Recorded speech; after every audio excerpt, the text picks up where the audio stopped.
નમસ્કાર ખેડૂત મિત્રો, હું ધવલ દલસાણીયા આપણી યુટ્યુબ ચેનલ કૃષિ ગીતામાં આપ સૌનું હાર્દિક સ્વાગત કરું છું. તો ખેડૂત મિત્રો, આજે આપણા વિડીયોમાં વાત કરીશું કે જ્યારે વાદળછાયું વાતાવરણ હોય તો એવા સમયમાં આપણે શિયાળા પાકમાં વાત કરીએ તો કે જીરું અને ધાણા. તો કે આ જે જીરું અને ધાણા છે એ ખરાબ વાતાવરણ પ્રત્યે બહુ સેન્સિટિવ પાક છે. તો એવા વાતાવરણમાં આપણે આ પાકની માવજત કરવી બહુ જરૂરી બનતી હોય છે.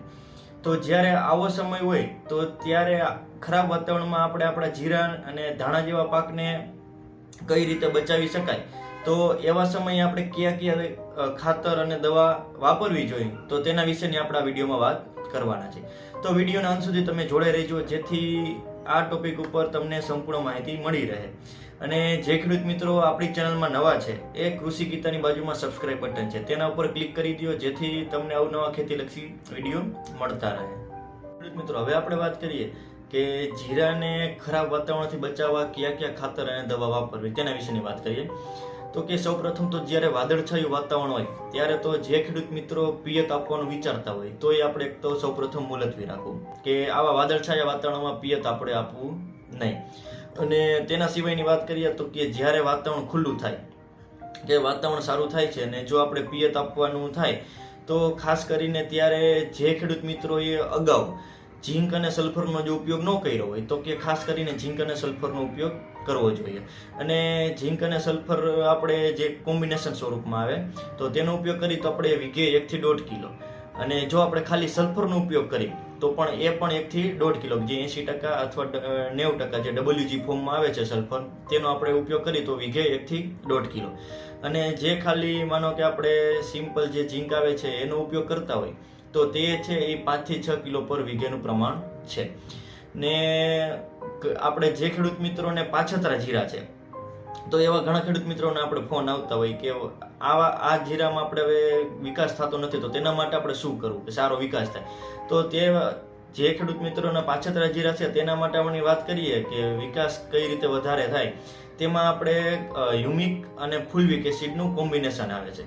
તો તે જો દવાનો છંટકાવ કરવામાં આવે તો એમાં વિકાસમાં સારામાં સારું પરિણામ મળશે.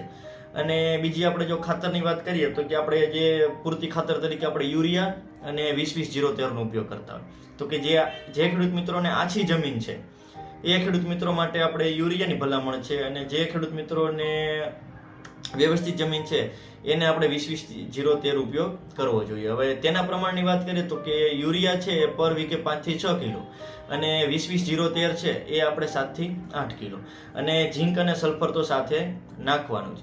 ને અત્યારે આપણા વિડીયોમાં કહીએ છીએ કે ઝીંક અને સલ્ફર નાખવાનું, કારણ કે જીરાના પાકમાં ઝીંક અને સલ્ફર બહુ ખૂબ મહત્વના ખાતર છે. કારણ કે સલ્ફર છે એ જીરામાં સારામાં સારો તત્વ તરીકે ઉપયોગ થાય. અને બીજી આપણે વાત કરીએ તો કે જમીનમાં સલ્ફર છે એ એક ફૂગનાશક તરીકે પણ કામ કરે.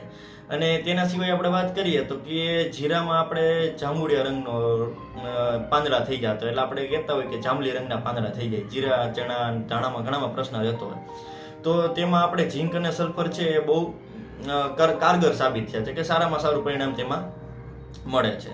તો આ રીતે આપણે ખાતરનું વ્યવસ્થાપન કરવું જોઈએ.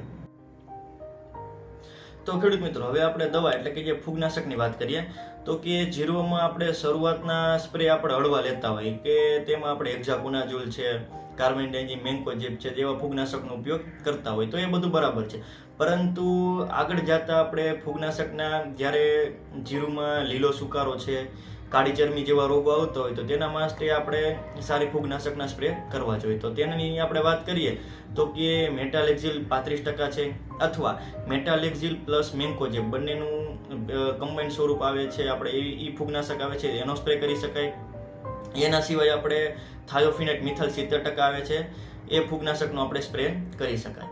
અને જ્યારે આપણું જીરું 45 દિવસનું થાય અને ફૂલ આવવાની અવસ્થા ચાલુ થઈ હોય તો ત્યારે આપણે જીરુમાં કાળી ચરમી એટલે કે જે અલ્ટરનેરિયા નામની ફૂગથી જે આપણે રોગ ફેલાય છે તો આપણે કાળિયા તરીકે તેને ઓળખતા હોય, તો તેના આગોતરા નિયંત્રણ માટે આપણે કોર્ટેવા કંપનીનું ગેલેલિયો કરીને ફૂગનાશક આવે છે તેનો સ્પ્રે કરી શકાય. અથવા આપણા વિસ્તારમાં જે પણ ફૂગનાશક છે કે તેનું સારું પરિણામ મળતું હોય તો તેનો સ્પ્રે કરીને આપણે આપણા જીરો અને ધાણાને જે આ કાળી ચરમી છે, લીલો સુકારો છે, એવા રોગોથી બચાવી શકીએ. અને આ રીતે આપણે ખાતરનું વ્યવસ્થાપન અને ફૂગનાશક દવાનું શેડ્યુલ છે એ રીતે ઉપયોગ કરવાથી જે વાદળછાયું વાતાવરણ હોય તો તેમાં આપણે આપણા પાકને બચાવી શકીએ. તો ખેડૂત મિત્રો, આ માહિતી તમને કેવી લાગી? જો માહિતી પસંદ આવી હોય તો અમારા વિડીયોને લાઈક કરો, બીજા ખેડૂત મિત્રો ગ્રુપમાં શેર કરો અને અમારી કૃષિ ગીતા ચેનલને સબસ્ક્રાઇબ કરી દો. આભાર. જય જવાન, જય કિસાન.